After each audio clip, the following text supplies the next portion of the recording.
ಆತ್ಮೀಯ ಗಣತಿದಾರರಿಗೆ ನಮಸ್ಕಾರಗಳು.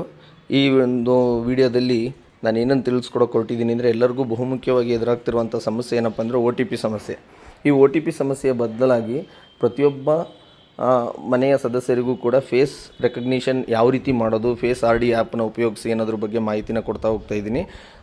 ಈಗ ಮೊದಲನೇದಾಗಿ ಸ್ಟಾರ್ಟ್ ನ್ಯೂ ಸರ್ವೆ ಅಂತ ಹೊಡೆದಾಗ ನೆಕ್ಸ್ಟ್ ನೀವೇನು ಮಾಡ್ತೀರಾ, ಯಾವುದಾದ್ರೂ ಒಂದು UHID ಸಂಖ್ಯೆಯನ್ನು ಸೆಲೆಕ್ಟ್ ಮಾಡ್ಕೊತೀರಾ. ಅದರಲ್ಲಿ ಆಧಾರ್ ಅಥವಾ ರೇಷನ್ ಕಾರ್ಡ್ನ ಚೂಸ್ ಮಾಡಿದಾಗ ಇಲ್ಲಿ ಆಧಾರ್ನಲ್ಲಿರುವಂತೆ ಅವರ ಹೆಸರನ್ನು ನೀವು ಟೈಪ್ ಮಾಡಬೇಕಾಗತ್ತೆ. ಟೈಪ್ ಮಾಡಿದ ನಂತರ ಸಬ್ಮಿಟ್ ಬಟನ್ ಮೇಲೆ ಕ್ಲಿಕ್ ಮಾಡಬೇಕಾಗತ್ತೆ. ಸಬ್ಮಿಟ್ ಬಟನ್ ಮೇಲೆ ಕ್ಲಿಕ್ ಮಾಡಿದಾಗ ಈ ರೀತಿ ಲೋಡಿಂಗ್ EKYC ಸರ್ವಿಸ್ ಅಂತ ಬರುತ್ತೆ.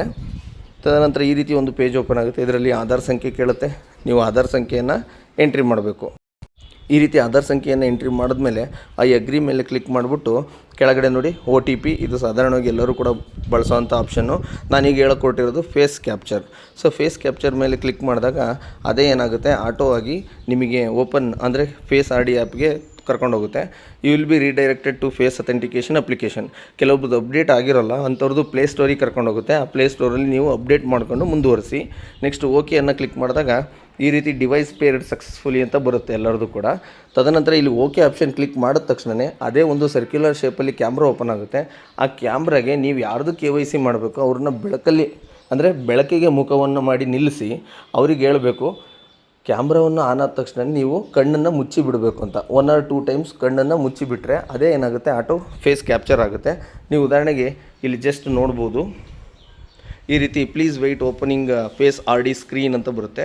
ಈ ರೀತಿ ಫೇಸ್ RD ಸ್ಕ್ರೀನ್ ಓಪನ್ ಆದ ತಕ್ಷಣ 1 or 2 ಸೆಕೆಂಡ್ಸಲ್ಲೇ ನಿಮಗೇನಾಗುತ್ತೆ, ಆ ಒಂದು ಡೀಟೈಲು ಕ್ಯಾಪ್ಚರ್ ಆಗಿಬಿಟ್ಟು ಇವರ ಅಥೆಂಟಿಕೇಷನ್ ಅಥವಾ ಡೀಟೇಲ್ಸ್ ಅಪ್ಲೋಡೆಡ್ ಸಕ್ಸಸ್ಫುಲಿ ಅಂತ ಮತ್ತೆ ಮೇನ್ ಪೇಜಿಗೆ ಹೋಗುತ್ತೆ. ಅಲ್ಲಿ ಆ ವ್ಯಕ್ತಿ ಏನಾಗಿರ್ತಾರೆ, ಆ್ಯಡ್ ಆಗಿರ್ತಾರೆ. ಈ ರೀತಿ ನೀವೇನು ಮಾಡ್ಬೋದು, ಫೇಸ್ ಕ್ಯಾಪ್ಚರ್ನ ಮುಖಾಂತರ EKYCನ ಪ್ರತಿಯೊಬ್ಬ ಸದಸ್ಯರದು ಕೂಡ ಮಾಡ್ಬೋದು ಅಂತ ತಿಳಿಸ್ತಾ, ಈ ಒಂದು ವಿಡಿಯೋ ಇನ್ಫಾರ್ಮೇಟಿವ್ ಆಗಿದ್ದರೆ ಈ ಒಂದು ಚಾನಲ್ಗೆ ಸಬ್ಸ್ಕ್ರೈಬ್ ಮಾಡ್ಬೋದು ಅಂತ ಕೇಳ್ತಾ ಧನ್ಯವಾದಗಳು ಈ ವಿಡಿಯೋ ನೋಡಿದ್ದಕ್ಕೆ.